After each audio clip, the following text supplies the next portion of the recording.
A $100 flight versus a $20,000 flight. Two passengers, the same sky, but two completely separate experiences. Find out the difference on today's episode of The Infographic Show. Tom races through the airport looking for the Spirit Terminal. He wasn't expecting to be flying to Chicago today, but that's what happens when your cousin decides to get married on a whim. The old bank account wasn't looking great this month to begin with, and the wedding gift just about wiped him out. So it was down to finding the cheapest flight possible. Thankfully, Spirit Airlines delivered, promising him a ticket from Newark to Chicago for just under $100 each way.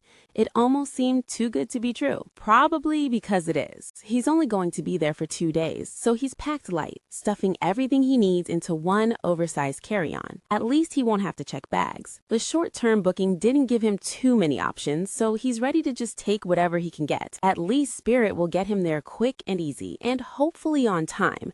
But as he approaches the terminal, he gets the first unpleasant surprise, a delayed sign right over his flight. At least he won't have to worry about the line to get through TSA. Simon isn't in a hurry. He's not traveling for a family matter. He's traveling for business. His boss is sending him to Abu Dhabi to close a deal with a high-ranking client. That means a flight on Etihad Airways, one of the most luxurious airlines in the world. Flying direct from JFK in New York to Abu Dhabi, Simon is about to taste the high life. The client must like his potential business partners because he's about to fly first class, a remarkable experience that can typically cost up to $20,000 for a one-way ticket. But it's not Simon's money. Of course, there are some equalizers. No matter who you are or where you're flying, you've got to clear security. For Tom, that means queuing with everyday travelers, everyone from nervous first-timers to seasoned frequent flyers. He goes through the usual routine, emptying his pockets and taking off his shoes and having his baggage scanned. Eventually, he's able to collect his things back and make his way over to his gate. He'll have a long wait. The flight is now 2 hours late, but that should still give him plenty of time to make the wedding. Of course, living the high life has its advantages. Everyone has to go through security, but not everyone goes through the same way. Etihad has a dedicated security line at most of its key hubs, and first-class passengers can often bypass the crowds and have their bags scanned with little wait. In this case, Simon feels like the security team is just a little nicer as they guide him through the metal detector.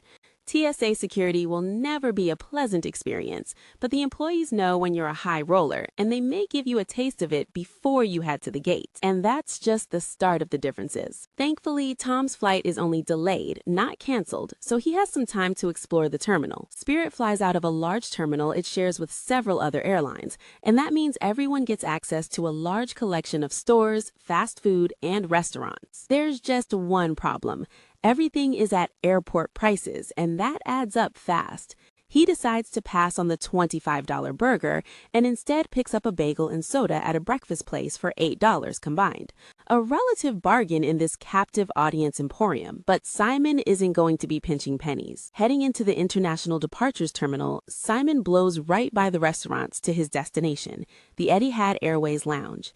Inside, there are dozens of private spots to relax, work, or take in the complimentary food and beverages on offer. There's even a full-service restaurant offering a wide selection of international cuisine, and amazingly, it's all free, or at least included in the hefty price of a first-class ticket. It's a good place to wait, which is more than Tom can say. For a Spirit Airlines flyer on a $100 ticket, there are two options: wait by the gate or wander around until your gate is called.